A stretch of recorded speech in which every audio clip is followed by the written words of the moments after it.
Dozens of dogs now sit in a warm animal shelter with food and water, which is a far cry from the conditions the shelter workers say they found the animals in. They were in closets, they were in tubs, they were in cages that were way too small for them. They had no bedding. Some of them had nothing but, concrete and a doghouse with no bedding, no water.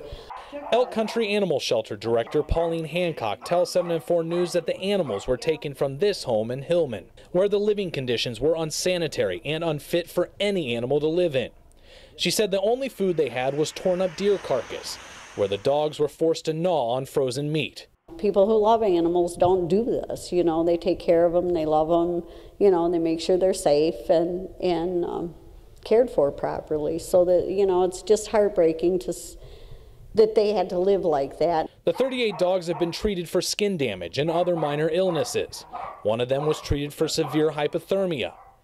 6 miniature horses were also taken and are being treated by a nearby farm. Since taking in the dogs, the shelter has been getting calls nonstop with community members wanting to help out.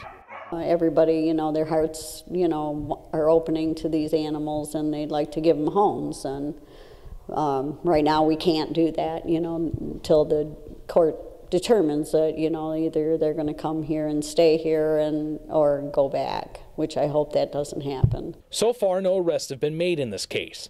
But the sheriff tells 7 and 4 News that they plan on pressing charges against the owner of these animals, and a warrant will likely be issued later this week. In Montmorency County, Nathan Edwards, 7 and 4 News.